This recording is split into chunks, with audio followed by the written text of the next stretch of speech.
All right. This is going to be real down and dirty once again for my friends I'm training. Uh, so, when you first sign up for Webull and you log in, you're looking to make purchases on stocks or research a company. Um, let's use a ticker here. Load Comstock Mining. So, first thing, a couple of things you're going to have to learn. Your top right corner here, then is your volume. You get the low, the high. Uh, Click that little arrow right next to it, and you're going to get all this information. Looks very, very confusing, but it's very simple. And the only ones you're really going to be paying attention to is average volume, shares outstanding, free float. Basically, just those. And what that is you've got your shares outstanding, which is the total number of shares available for that stock. And inside the shares outstanding is also included insider shares, or investment firms, hedge funds, whatever. Companies, the CEO of the company will, so that's the total amount of shares that are available, completely the max number. The free float is how many are available to us. So, and there's a reason why that's important. Now, you look at companies like Tesla, they got 1 billion shares. A lot of companies, it's real common to see 200, 400, 800 million shares, 1 billion shares. I think Amazon's got like 1 billion, over 1 billion. Lower floats basically mean, to summarize, there's not as many shares, so it doesn't take as much volume to drive the price up. That can be good and bad because low float stocks are often growth companies, and emerging growth companies. And one of the things that's common with the emerging growth companies, as they're accumulating money through selling their securities, aka their stocks, their shares of stocks, as the price of the company goes up, the price of the share goes up. Oftentimes what you'll see is stock splits, and most of them are 2-to-1 or 4-to-1 splits. Sometimes you'll see 10-to-1. So you have to watch out for that, because that usually means the stock's going to dip. So what you're looking for is free float and volume. Now, the reason volume is important, it's an important one to watch, because when you're watching your volume, you can learn a lot from it. Like, if you're watching a company for a month or two and you notice that the volume is just sitting at maybe 1 million shares bought and sold on the day, and then all of a sudden it jumps to 5 million. Well, that's a sign of rising interest or popularity. It's not a guarantee. It's just, another indicator that you can help to be on the lookout for, just to see if something's going to, potentially happen. And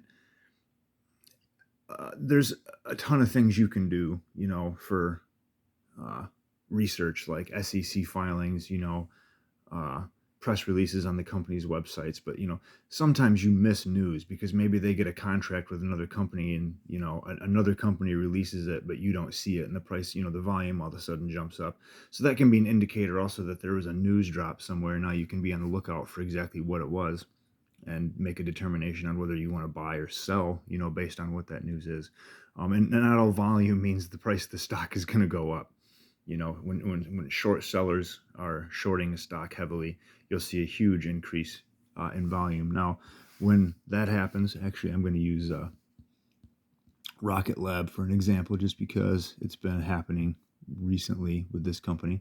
And you'll scroll down and you'll notice down here large scale orders.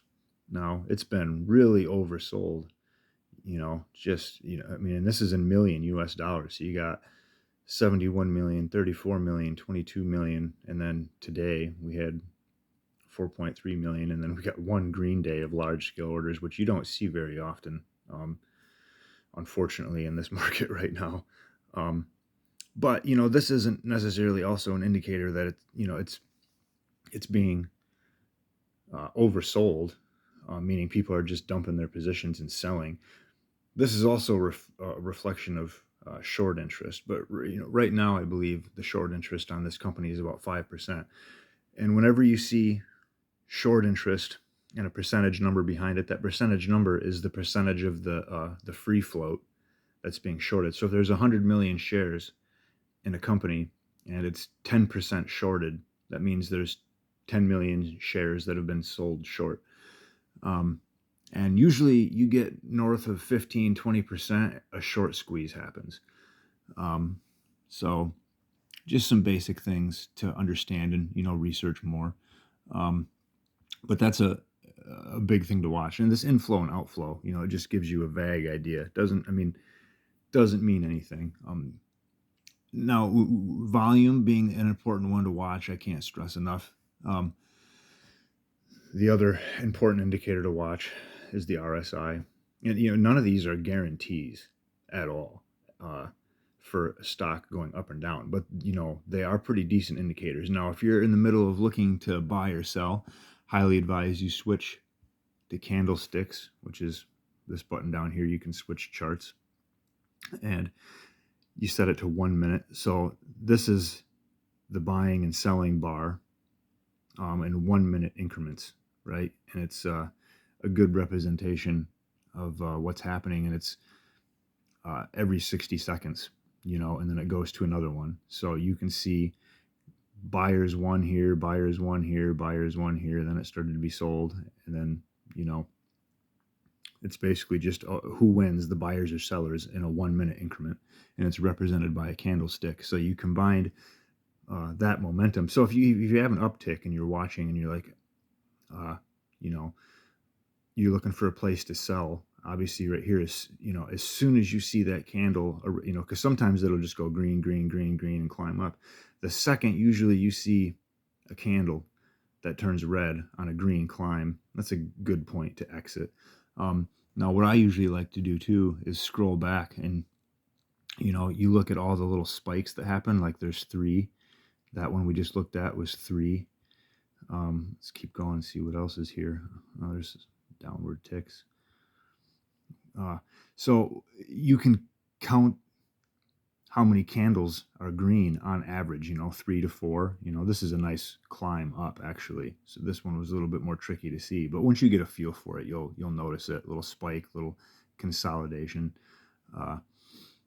But you'll notice when it spikes, it tends to spike with 3 bars, maybe 4, and some of them are 5, some of them are 10, some of them, are just different. But it's just one more thing you can keep track of and do to get a feel for how it's going to react. And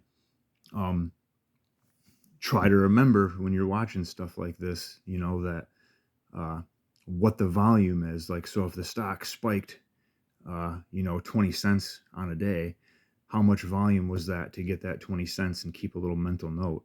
And if it spikes $3 or $4, how much volume was that? So those are all things you want to look at to keep in mind. But, and like I said, all these indicators that are here on Webull, the MACD, the KDJ, they're all great to use and to learn. And I highly recommend it, but there's, this is not an exact science. If it was, everybody would do it and everybody would be making money. It's very tricky, and you do have to get a feel for it by doing it, which is why I highly recommend paper trading, which I still do. This one I started with 8,500. Usually I'll start with 1,000, then I'll go to 2,500, then 5,000, then 10,000 for money I'm starting with. But my goal is, like, if I start with 2K, I'll try to turn it into 4K in a month, and then I'll start over. And I highly advise practicing paper trading, and then you can practice using your market and limit orders. And watching those indicators. But those are just a few things on the app to familiarize yourself with and get to learn as far as watching charts. and indicators. And you can set alerts. Another thing I highly advise, you just click the little bell at the bottom, and you can set a price that you want it to alert you at. So if the stock's at $9, and you can set an alert for $9.50. So when it hits that, it'll send you an alert. Or you can send it in. You can set it in. Instead of price, you can go percentage change. So if it goes up 5%, it'll give you an alert. If it goes down 5%, it'll give you. And you can set it to whatever you want. You can set alerts for volume spikes, and you can have more than one alert on one stock. So if it's you're one of those people that is busy a lot and you don't have time to follow it all the time, use your alerts to your advantage, and check them when they happen. And once you're fast at you practice paper trading and you're really quick at filling an order, you'll be able to use those alerts, and when they pop up, you can either quick buy in, quick sell, if you so choose. And you can get alerts for news. And I would say the most common ones to use are news, especially if you're waiting for it. They're waiting for a contract or something. News, volume, and percentage. Not so much price, but percentage change. And set an alert for one of each on whatever ticker you're following. And we discard that.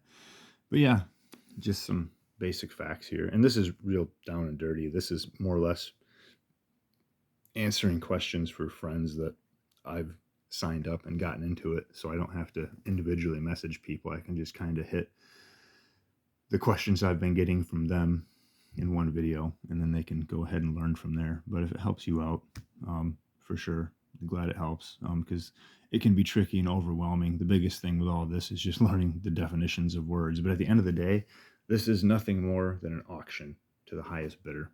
And I'll talk about a little bit more about that in the next video.